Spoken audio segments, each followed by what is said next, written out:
दोस्तों, भगवान शिव के बारे में ऐसा कहा जाता है कि भगवान शिव त्रिलोक के आदि और अंत के देवता हैं, जिनके आगे दुनिया की सभी शक्तियाँ असफल हो जाती हैं। लेकिन क्या आपको मालूम है आखिर भगवान शिव का जन्म कैसे हुआ था? उनकी माता कौन थी और उनके पिता का क्या नाम था? उन्होंने किससे अपनी शिक्षा प्राप्त की थी और किस किस को शिक्षा का दान दिया था? अगर नहीं तो चलिए, क्योंकि इस वीडियो के माध्यम से हम आपके इन्हीं सभी सवालों का जवाब देने वाले हैं, इसलिए प्लीज इसे स्किप किए बिना एंड तक जरूर देखना। दोस्तों, आज सबसे पहले भगवान शिव के जन्म से जुड़ी पहली कहानी यानी शिव पुराण की एक लोकप्रिय कथा के बारे में बताने वाले हैं। शिव पुराण के अनुसार भगवान शिव को स्वयंभू माना जाता है, जिसका मतलब होता है कि भगवान शिव का जन्म स्वयं ही हुआ था।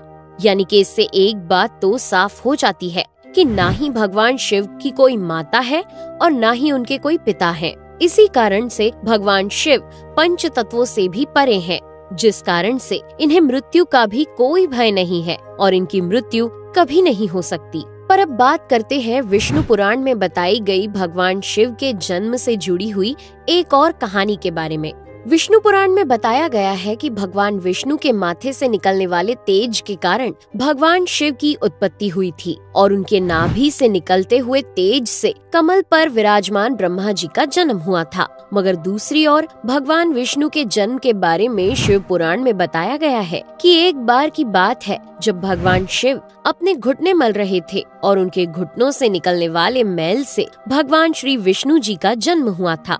पर अगर ऐसा हुआ है तो विष्णु पुराण और शिव पुराण एक दूसरे से बिल्कुल अलग हैं। इस कथा के अलावा भगवान शिव के जन्म की एक और पौराणिक कथा काफी ज्यादा पॉपुलर है, जिसे शायद आपने बड़े बुजुर्गों से सुना होगा। पर अगर नहीं सुना तो आपकी जानकारी के लिए बता दें कि एक बार की बात है जब भगवान विष्णु और परम ब्रह्मा जी के बीच इस बात पर बहस छिड़ गई थी कि आखिर इस संसार में सबसे महान कौन है। और जब भगवान विष्णु और भगवान ब्रह्मा इस बात को लेकर बहस कर रहे थे तो एक जलते हुए खम्बे के रूप में महादेव उनके बीच आए थे। दोस्तों, वो दोनों इस रहस्य को नहीं समझ पाए और तभी अचानक से एक आवाज आई जिसने कहा कि जो भी इस खम्बे का छोर ढूंढ लेगा वही सबसे महान कहलाएगा।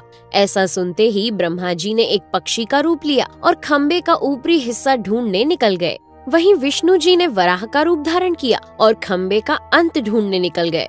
बहुत देर तक खोजने के बाद भी दोनों में से किसी को भी खम्बे का छोर नहीं मिला और दोनों हार मानकर वापस आ गए। जिसके बाद भगवान शिव अपने असली रूप में आए और फिर भगवान विष्णु और ब्रह्मा जी ने ये मान लिया कि महादेव ही सबसे महान और शक्तिशाली हैं। इनसे बड़ी शक्ति इस दुनिया में कोई नहीं है। इसके साथ ही शिव पुराण में बताया गया खम्बा इस बात को दर्शाता है कि ना ही भगवान शिव जन्मे थे और ना ही उनका कोई अंत है। और एक कारण तो यही है कि भगवान शिव को स्वयंभू कहा जाता है, यानी भगवान शिव का अंत है ही नहीं, वे अमर हैं। अब हम बात करते हैं भगवान शिव से जुड़े एक ऐसे विषय के बारे में जो सबसे ज्यादा प्रसिद्ध है कि क्या भगवान ब्रह्मा भगवान शिव के पिता हैं? जी हाँ, इनकी ये कहानी लोगों के बीच काफी प्रसिद्ध है। तो आपको बता दें कि आखिर किस प्रकार भगवान शिव ने ब्रह्मा पुत्र के रूप में जन्म लिया था। इसके पीछे विष्णु पुराण की एक पौराणिक कथा है, जिसके अनुसार जब धरती, आकाश, पाताल या कहें पूरा यूनिवर्स जलमग्न यानी पानी में डूबा हुआ था, तब भगवान विष्णु के अलावा कोई भी देव या प्राणी इस संसार में नहीं था। तब केवल विष्णु ही जल सतह पर अपने शेष नाग पर लेटे हुए नजर आ रहे थे। जिसके बाद उनकी नाभि से कमल की डंडी पर ब्रह्मा जी प्रकट हुए और जब भगवान ब्रह्मा और भगवान विष्णु इस यूनिवर्स से संबंधित बातें कर रहे थे तब भगवान शिव प्रकट हुए, जिसके बाद ब्रह्मा ने उन्हें पहचानने से इनकार कर दिया। इस कारण से भगवान शिव रूठ गए और उनके रूठ जाने के कारण भगवान विष्णु ने उन्हें दिव्य दृष्टि प्रदान कर ब्रह्मा जी को भगवान शिव की याद दिलाई। जिसके बाद भगवान ब्रह्मा को अपनी गलती का एहसास हुआ और शिव से क्षमा मांगते हुए उन्होंने उनसे अपने पुत्र रूप में पैदा होने का आशीर्वाद मांगा। जिस कारण से भगवान शिव ने भगवान ब्रह्मा की प्रार्थना को स्वीकार करते हुए उन्हें ये आशीर्वाद दे दिया। लेकिन इसके बाद जब भगवान ब्रह्मा ने इस सृष्टि की रचना शुरू की तो उन्हें एक बच्चे की जरूरत पड़ी और तब उन्हें भगवान शिव का आशीर्वाद ध्यान आया। जिसके लिए भगवान ब्रह्मा ने तपस्या की और बालक के रूप में भगवान शिव उनकी गोद में रोते हुए प्रकट हुए। आपको बता दें कि ये भगवान शिव का एकमात्र बाल रूप है।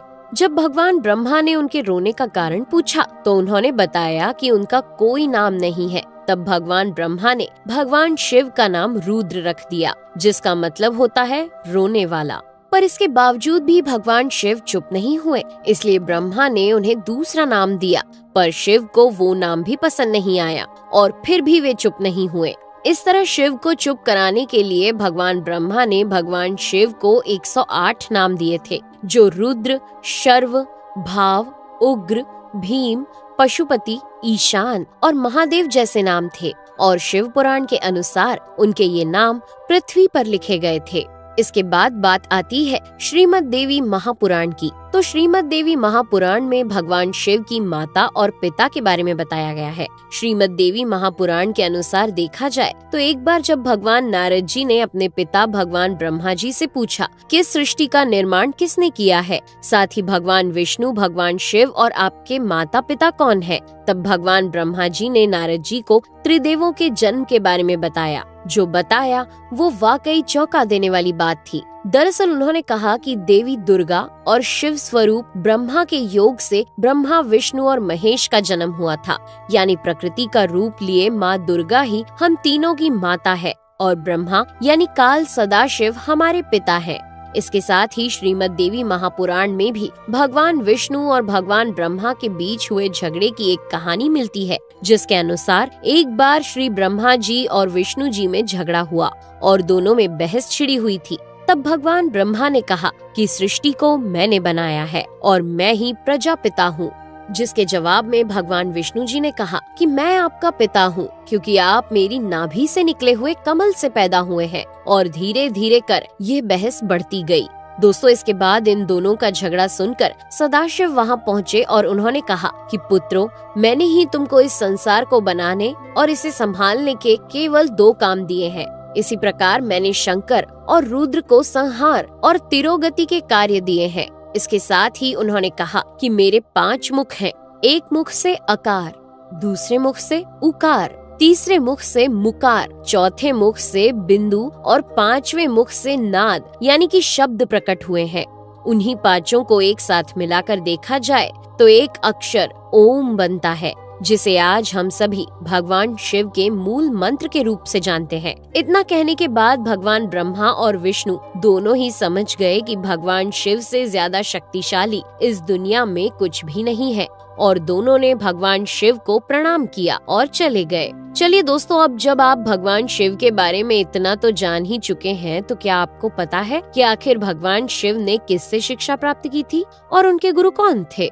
हम जानते हैं, शायद ही इसका जवाब आप में से किसी को पता होगा, पर जिन्हें नहीं पता उन्हें बता दें कि भगवान शिव स्वयं इस संसार के गुरु माने जाते हैं, जिन्होंने इस संसार में गुरु शिष्य की परंपरा की शुरुआत की थी। लेकिन अगर सवाल आता है कि आखिर भगवान शिव किसके गुरु थे, तो आपको जरूर जान लेना चाहिए कि हिंदू धर्म के ग्रंथ कहते हैं कि ब्रह्मा जी और शिव जी इस संसार के सबसे पहले गुरु हैं, जिन्होंने गुरु शिष्य के इस रिश्ते की शुरुआत की थी।